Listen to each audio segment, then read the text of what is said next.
It's this thing they call the crack. Now, along with the crack comes good humour, and to get to the heart of Irish comedy, I went to the Laughter Lounge to meet MC and top Irish comic Carl Spain. When the Spanish Armada attacked England, some of the ships ran aground in Ireland, and the Irish couldn't pronounce. Like Irish would go, "What's your name? What's your name?" Manuel. That was a genuine easy gift there, wasn't it? After absolutely storming it, me and Carl got a chance to tell a few Irish stories. And he said to me, "I'll never work with a giraffe." So anyway, so tell me a little bit, Carl, about Irish humour. Why is it different to anywhere else in the world? And if at all, if it's different? Well, I think in Ireland we had the tradition of the storyteller, which was the Shanachie was what it called, which means like just old lore, and it'd be like heroic stories of Cuchulainn and stuff like that. But were these like humorous stories? Yeah, they'd be humorous, but there'd be adventures that could based be on thrillers. truth. No, the level of truth in any kind of Irishman story would kind of be lost a little bit. Yeah, you know, and nothing was ever written down. There was no like, there's the story, you do your version. It would just be kind of, you'd hear it and you'd transfer yourself, and someone else would take it on, and they'd add something else. So even the person who originally wrote the story might hear it back years later and go, that's very familiar, but it's completely different to the one I had. And also, because my dad used to run clubs when I was growing up, and I grew up watching a lot of Irish comics. And what I noticed about them is it was very self-deprecating. Yeah, you know, I do it myself. I put it down. I think, like, I'm from Limerick, which has a bad reputation.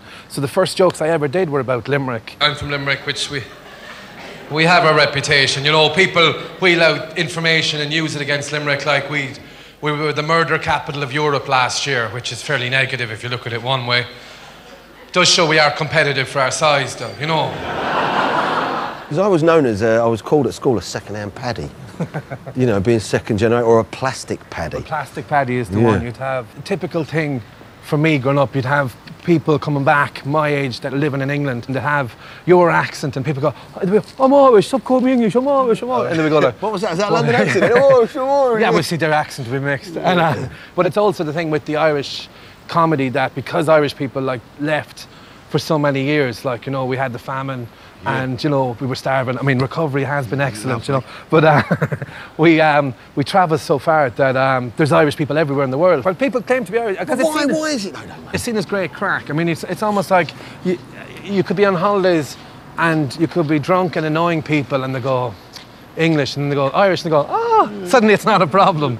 Yeah. And then if you really annoy them and they get pissed off at you, then you tell them you are English, you know. Yeah.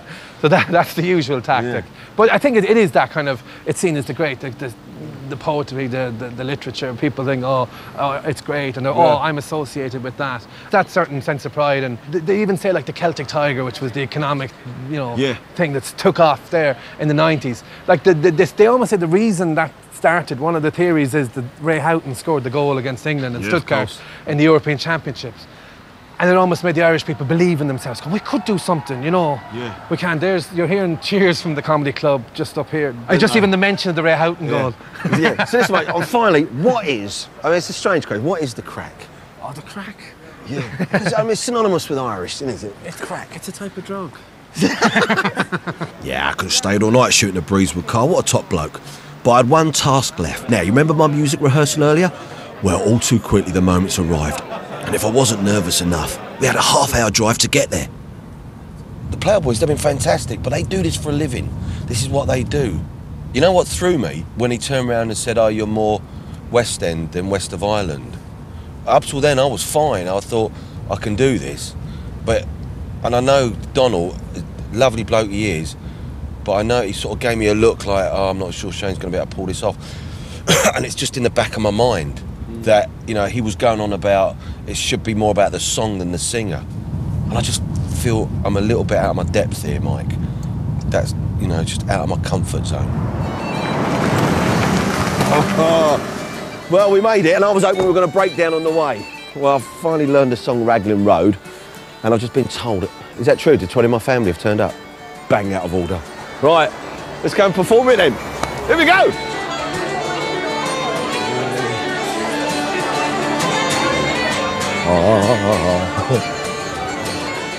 Hey, sounds like a lively bunch in there, Mike. Take the coat, my friend. Let's go and be Irish.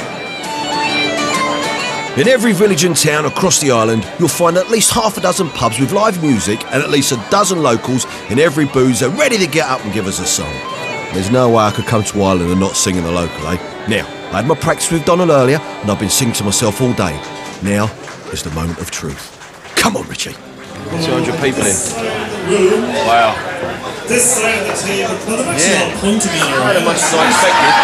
That kind of narrows it down a little bit. They're up there, the Mary Playboys. Now she's pointing They're all going to be performing with Shirley. Now, next up, we have a very special guest in the audience, known to most of you as an Eastender. So would you please give a big Mary Ploughboy welcome to Shane Richie. Here we go.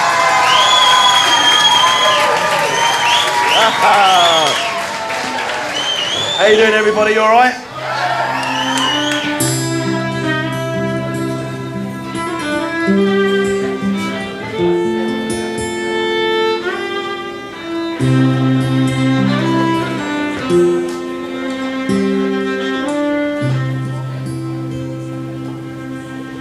On Raglan Road, on an autumn day, I met her first and knew that her dark hair would weave a snare that I might one day rue.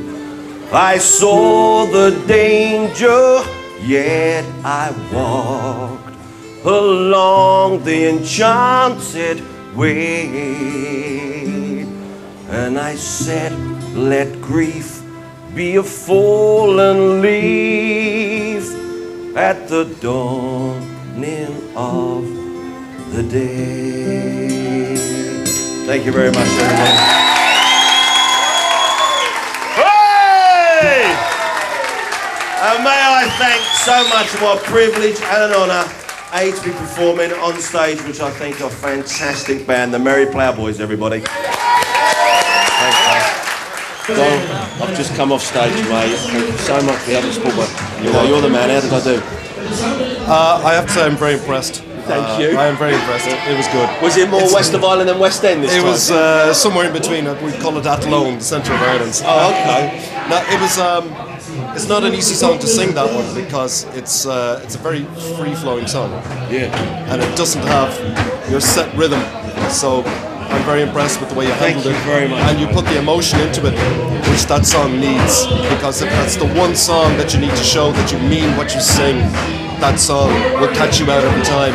And you did it tonight. Mate, and it's been a pleasure working with you and the boys, and what a great venue you got here, so thank you so much for, I suppose for want of a better word, making me feel Irish. Thank you! I just got a kiss from Shane Richie. There you go, it won't be the last either. So, then I've met some of our American friends. Where are you from? Bronx, New York. Bronx, and your names are? Jennifer Bernstein and Michael McNamara. Do you class yourself then, what, Irish? I think my grandparents' parents were from Ireland. Yeah. Someone asked me back in the States, so what are you? I say Irish, I say Irish American. What do you think it means to be Irish? I say tradition, pride. Everyone has been welcoming. We walked into a bar, there was just one guy at the bar and the bartender, and we were like best of friends in an hour. Conversation, and all of a sudden it was, felt like we were back home. Family, almost. I'd stay here, not another week, not another month. I'd stay here forever. So are you feeling more and more Irish? Of course. Yeah. By the minute, I would say. I'm going to change my last name to Overstein. Oh, yeah. So if I wanted any proof that the world is full of people claiming Irish roots, then there it is. 3 days down and 1 to go, and the biggest challenge of the week so far. I remember that. After the break, Carol and Anthony have allowed me to dance at their wedding, and at 2 in the morning, I'm still practicing. I'm supposed to be going to bed. It looks quite hard. I'm working 6 hours. No pressure then.